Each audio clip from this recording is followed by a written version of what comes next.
हरिओम नमो नारायण। अनंत की क्रीड़ा। परम पावन श्री स्वामी कृष्णानंद जी महाराज। अनंत की क्रीड़ा को वर्णन करना असंभव है, फिर भी रासलीला का वर्णन हमें ये अवधारणा देता है कि ईश्वर क्या है, वे कैसे कार्य करते हैं तथा हमारे जीवन का लक्ष्य क्या है। आत्मा का लक्ष्य ईश्वर के साथ एकात्मकता है तथा आत्मा तब तक व्याकुल रहती है जब तक उसको ईश्वर के दर्शन नहीं हो जाते।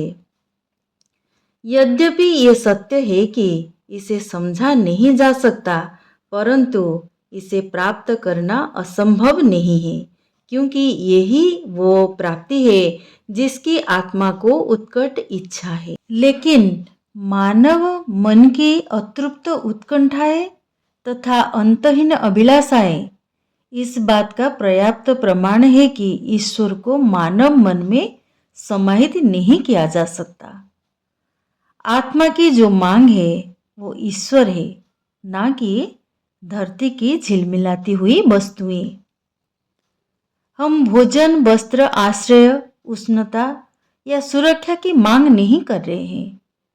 आत्मा को ईश्वर से कुछ भी कम नहीं चाहिए, परंतु उस अविनाशी परमपिता के लिए आत्मा की ये लालसा विकृत मांगों तथा लौकिक वस्तुओं की अपेक्षाओं के रूप में प्रकट होती है, जो कि अपने ही लालसाओं तथा आकांक्षाओं को समझ पाने में असमर्थता के कारण आत्मा की तृष्णाएं रह जाती है। आत्मा मानो उन्मादग्रस्त हो गई है, जिसे इंद्रियों के माध्यम से देखा ही नहीं जा सकता। उस ईश्वर की खोज में ये विक्षिप्त हो रही है। एक के तिनके पर आग रख कर ले जाना असंभव है, परंतु आत्मा अपने सीमित मन में अनंत को समाहित करने का प्रयास करती है। ईश्वर की सार्वभौमिकता को मन की सीमा में सीमित करने का आत्मा का असंभव प्रयास ही सांसारिक क्रियाकलाप, इंद्रियों के सुख, स्नायुओं की उत्तेजना और चेतना की आतुरता है। परंतु ये हमें संतुष्ट नहीं कर सकते, क्योंकि हम तब तक संतुष्ट नहीं होंगे जब तक हमें वो नहीं मिल जाता जो कि हम मांग रहे हैं। और हम अर्थात हमारा वास्तविक मैं भीतर की आत्मा है, जो कि बाह्य आत्मा की मांग करती है। मनुष्य के भीतर की आत्मा परम आत्मा की मांग कर रही है, अनंत की मांग कर रही है। हम परम आत्मा को मांग रहे हैं, सीमित असीमित को मांग रहा है, क्योंकि सीमित को सीमित वस्तुओं से संतुष्ट नहीं किया जा सकता, फिर चाहे उनकी संख्या कितनी भी बड़ी क्यों ना हो।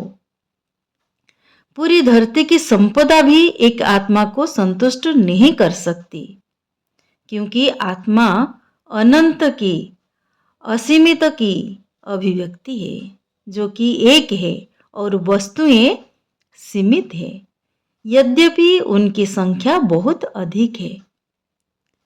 इस निहितार्थ को लोगों को, भक्तों को उस रोमांचकारी, मोहक एवं उन्मत्त करने वाले ईश्वर प्रेम के वर्णन के माध्यम से समझाया गया, जिसे वृंदावन की गोपियों ने एक ऐतिहासिक काल में अत्यंत अलौकिक शैली से प्रदर्शित किया था। इस क्रीड़ा के पीछे छिपा सनातन तात्पर्य भक्ति के सभी प्रयासों को अमर बनाता है। भगवान श्री कृष्ण के जीवन की सभी घटनाओं में से एक ऐसी घटना है जिसे मनुष्य नहीं समझ सकता है, क्योंकि यहाँ श्रीमद् भागवत में रासलीला का वर्णन करने वाले 5 अध्यायों में महान ग्रंथकार महर्षि वेदव्यास ने ईश्वर की लीलाओं के वर्णन हेतु पांडित्य की अनंतता, भावना और समझ की परिपूर्णता को सेवा में लगाया है। यहाँ प्रयुक्त संस्कृत की शैली उच्च कोटि की है। जब रास अध्याय प्रारंभ होते हैं तो अकस्मात ही श्रीमद् भागवत में अवधारणा और भाषा कौशल में परिवर्तन होता है। जब ये अलौकिक अनुभव हमें मानवीय भाषा में समझाए जाते हैं तो हम अपनी स्नायुओं में अंग अंग में मानो एक स्पंदन, एक स्फुरना का अनुभव करने लगते हैं। ऐसा ही अवसर था रास पूर्णिमा का, जब भगवान मानव चेतना की निम्नतर आवृत्ति में प्रविष्ट हुए और दृश्यमान हुए। यद्यपि उनके हृदय में अलौकिक अस्तित्व की उच्चतर आवृत्तियों की असीमितता है, जो कि इंद्रियों के द्वारा अनुभव नहीं की जा सकती है। निष्कर्ष ये है कि ईश्वर ही सब कुछ है और ईश्वर के अतिरिक्त कुछ भी होना संभव नहीं है। मानव आत्मा की एक ही इच्छा है, उस ईश्वर से एकता। उसकी बहुत सारी इच्छाएं नहीं हैं। हमारी सारी आर्थिक लालसाएं और आवश्यकताएं, शारीरिक आवश्यकताएं, बौद्धिक आकांक्षाएं, सामाजिक आवश्यकताएं और ना जाने क्या क्या, ये सब ईश्वर के लिए आत्मा की इच्छा के ही विकृत रूप है। ये दिव्यता की और आत्मा की उच्चाकांक्षा की भ्रांत गतिविधियां हैं।